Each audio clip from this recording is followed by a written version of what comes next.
All right, so let's talk about how to use the dummy as a training tool. We're not going to be talking about using the form or any form from any lineage or any style. I really want to talk about how to use the dummy as a training tool. That way, even if you don't do Wing Chun or any traditional martial arts at all, you can still kind of see how you should be using the dummy, what it's good for. So one of the first things that we need to talk about is where the dummy comes from. And largely speaking, we don't truthfully know. It may go back to being like a windlass on a ship, something like that. In which case the arms being offset like this is just to be able to roll it around and reel up, some rigging. If that's the case, then that means it was never purposefully built for fighting until it got repurposed, which means that the angles on the arms, the spacing on the arms and everything is going to be somewhat incidental, somewhat arbitrary. That being the case, we've got at least a century of use as a built for martial arts training tool, and thus we need to be considering how a dummy is built for us. Now, my dummies here in the school are actually set for the average size student. I tend to be a little bit bigger. I'm 6'2", and most of my students are under 6 foot. So I have one that's kind of set at the average height, and I have one that's a little bit shorter because we do have a shorter population here in Phoenix. And so I always look a little bit big on the dummies. So how should the arms be set for you? Well, most people will say about shoulder height. I actually like about armpit height. I think armpit height is about right. I think shoulder height might be just a little bit too tall to get some of the techniques in good structure. The spacing between the arms, I think, should be about a hand width, maybe just a little bit over, should be about a hand width there. And now on this one, there's a huge space. This is really common. There's a huge space between the bottom arm and the leg. However, on my little dummy, if I get out of frame, there's a much smaller space. I actually think that smaller space is better because that smaller space means that you have to aim your kicks, basically the lower gut and the hips. You have to aim your kicks a little bit more, and I think that's a little better. So this might be better for beginners, but the other one I think is more appropriate overall. Now, the leg should be stuck out roughly like somebody being in kind of a forward-weighted, one-legged lead stance. The lower arm should be somewhere probably around diaphragm level, and like I said, the upper arms should be around the armpits. Now, as far as the angle on the arms goes, people like to give you specific measurements. If you were to do this, that should be about the angle on the arms. And I say about because there's always going to be a little bit of slop and a little bit of play. Now, why are the arms short? Why aren't the arms longer? Well, Sigang Kwok likes to say that this is signifying the elbows. I like that, but I also think it's more nuanced than that. It's not just the anatomical elbow, it's more that range. Because if I were to hold my elbows out, right, they're a certain length, right? They're the length of my humerus from my body. But the low strike wouldn't be the elbow. The low strike would be a little more like, a short range body punch, in which case maybe my elbow's up against my body. So it might not be the elbow, it might be the forearm here. The other thing is if somebody's on guard, well, that distance right here, if I put my hand here and I raise my elbow, well, it's about elbow range. So what we're talking about really is range. We're not necessarily talking about an anatomical elbow, and that brings up one other point. I don't really want you to think of these as arms. The leg you can kind of more or less think as a leg just because of the way anatomy works. But these three, what I really want you to think of them as is angles and lines to work against. And I'm going to show you that in a second. But this middle arm, as well as the leg, give us a solid center line. These upper arms give us lines that go for our stepping on taking our angles. When you're working in the pocket, keep in mind Wing Chun is a close range fighting system, and so if you're practicing against the dummy, you're probably going to be practicing in relatively close range. So if you're fighting or if you're practicing close quarters combat tactics, then you have to be considering the range that you're playing in. You're not going to be standing out at standard kickboxing range. You're going to be getting in where clinching, elbows, knees, those kind of things are going to be taking place. And so when you're in that close, you don't have a lot of time, and you really don't have the space to be making giant movements. You have to be able to make really small movements. And so having this be very small angles and keeping tight to those angles is going to be really, really, really helpful for you. So if I line myself up to the dummy, I'm going to have to turn my back to the camera. But if I line myself up on the dummy, I'll give you an idea of what I mean by this. When I stand in front of the dummy, my range is, if I take, okay, I'm a Wing Chun guy, I'm going to do my Wing Chun thing. All right, if I take my Wing Chun stance, about shoulder width, you don't have to take the stance, be about shoulder width. If I put my palms together and straight out from my shoulders against the body of the dummy, that's my range. So already you can see I am very close to the dummy. With a simple weight shift forward, I can touch it with my elbow. It is very, very close range. Now, when I'm there, I have the center line, and my arms are lining up roughly with these arms right here. Now, when I move, the first thing I have to consider is my shifting. So when I shift on the dummy, what I need to be looking at is not just shifting to the side. This is actually one of my biggest gripes when people do the form, is they kind of, do this Elvis thing with their hips, and that's no good.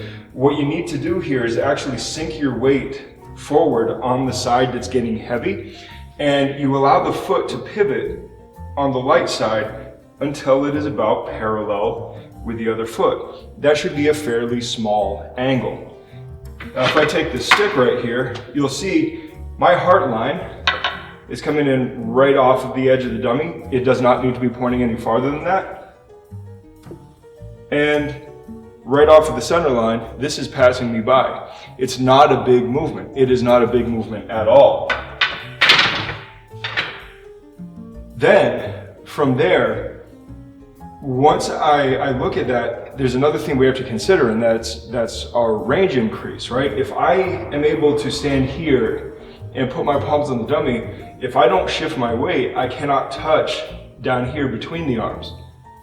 But if I do my weight shift properly, getting just off the line, allowing myself to pivot till my feet are parallel, I not only can touch down here, I can penetrate right through it, because I've given myself an extra couple of inches of range by doing this. I am really, really, really close to the dummy at this point, which allows me to get in and start using a lot of these hand techniques to create my bridges, whether they're on the forearm, up behind the elbow, whatever.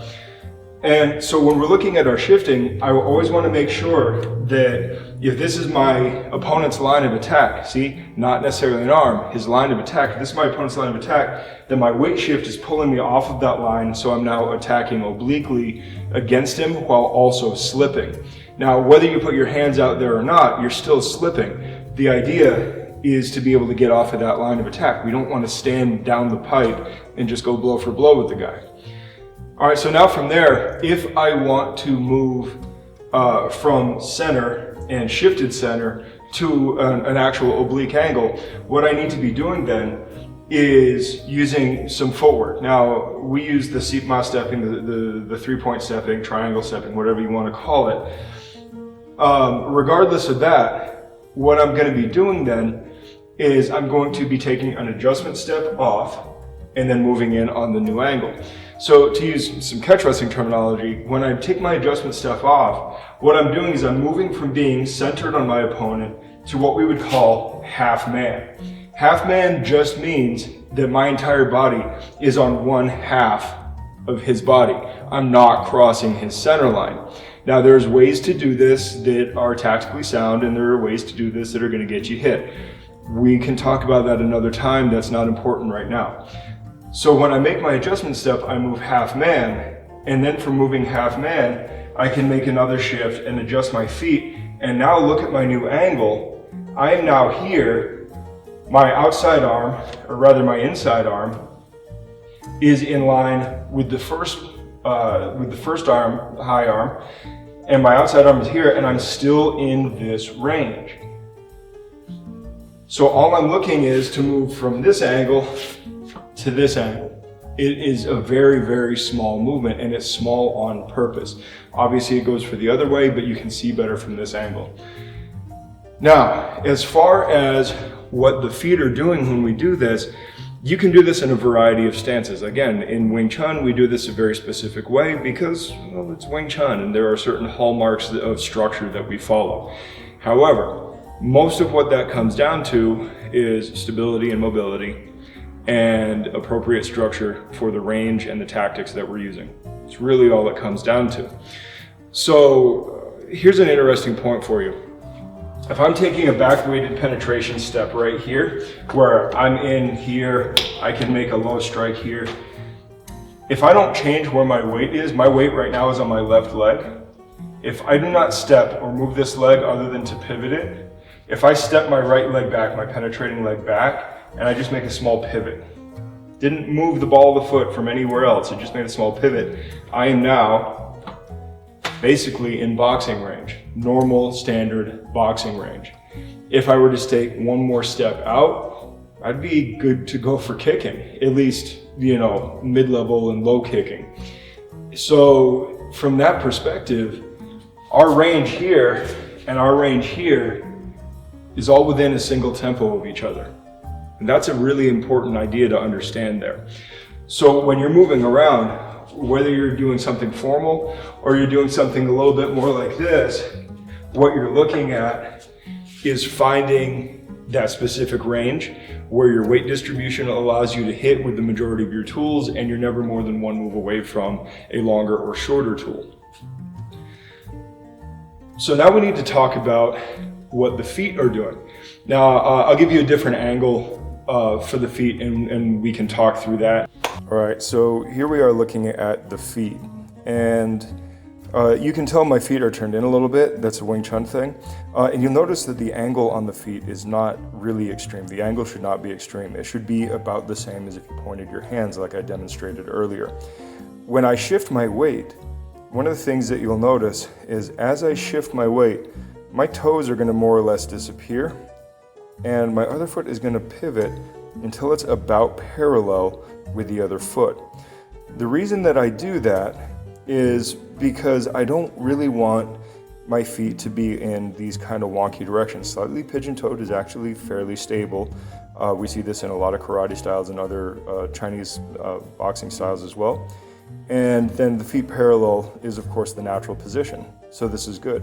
What I don't really want is my feet in these kind of weird positions like this. That's not particularly useful, especially for what we're doing. Now the other thing that I'm looking at here is once I'm in this position, all right, like if I shift one way and I step and I move, all right, all I'm doing, you'll notice that my feet are still more or less parallel. So even when I'm taking a split stance and sitting on my back leg, I'm still moving more or less in the direction that my toes are pointing. And that's what I'm looking for. I'm not looking for a large movement. All right, if I'm stepping half man, that's it. I step back, now I'm back on center. Here I am shifted center, here I am shifted center. All of these things, right? It's really basic stuff, right? If I were to take, more of like a shallow bow stance, right? As I move and I move, it's the same thing over and over again. You'll notice that I'm using that circular footwork that is really common in martial arts styles.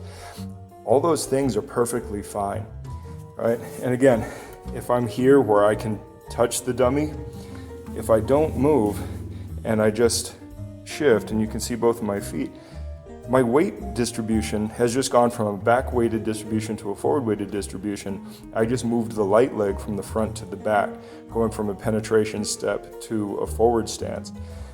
It's a pretty common thing, and it's a really useful tactic. So there's a lot of different kind of ways that you can play with this, but all we're really looking at is going from center, half man, small angle, longer range, right? It's really, really basic stuff. So you don't have to spend a lot of time fussing around with being super precise to a Wing Chun standard if you're not a Wing Chun guy. All right, now that we're back here, we can wrap this up a little bit. And the last thing I really want to say is that you can use this whether you're talking standard boxing, close range kickboxing, Wing Chun, karate, other short fist kung fu styles. You can use this for a lot of different styles. You don't have to have all of the specific Wing Chun handwork.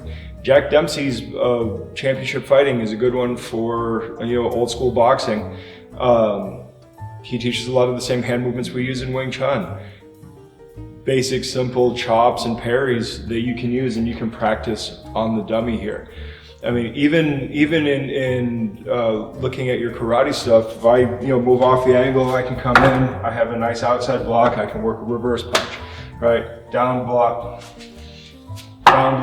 reverse punch. I can do all of that against the dummy, finding creative ways to step in and out and find my ways to use these obstacles to find my angles and to give myself a consistent center line to work with. And that's the biggest thing about the dummy, right? It's a training partner that doesn't complain and gives you a consistent center line and some obstacles to work with.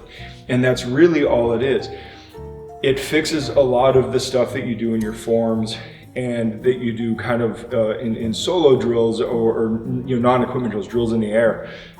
It really helps fix a lot of that stuff. And if you want to put a maxi pad on your dummy, you can even use it like a makiwara and use it for striking practice. Doesn't typically get used like that in Wing Chun, but some people do prefer that, and that's fine. I keep them bare just so that people have to be judicious about it and use good structure. But the fact is that throwing a pad or wrapping it with some rope or something like that isn't the worst thing in the world, and you absolutely can use it like a striking post, makiwara, whatever, and you can get some conditioning in. The arms, the same thing. I wouldn't wrap the arms, but you can use the arms for forearm conditioning. It's absolutely a thing that you can do. So the wooden dummy is a fantastic tool. Again, not mandatory by any stretch of the imagination, but it is a fantastic tool to use, and you don't have to know Wing Chun to use it. It is a really, really solid training tool that offers us insights into range and angles with a consistent center line, and that's something that a lot of other pieces of equipment don't offer us. So while it's absolutely a good idea to do bag work and pad work and using other equipment, and of course day in and day out sparring and drilling, if you have access to a dummy, or if you just decided you want a dummy because they're getting cheaper, you can find them easier now. It's a good tool to have. So hopefully this helps and helps get you started. I will talk to you guys later. It's a good journey. Thanks for watching. Like, subscribe, share, give the dog a bone. You can follow us on our other social media accounts, and if you really like us, you can head over to Amazon and buy a shirt. You can also go over to Gumroad and purchase some of our instructional courses. All of the links will be provided and also on our website. If you happen to be in the Phoenix area, we would love to meet you. Come drop in for a class, even just to chat. And if you're looking for a new home, we would be happy to have you. So until next time, good journey.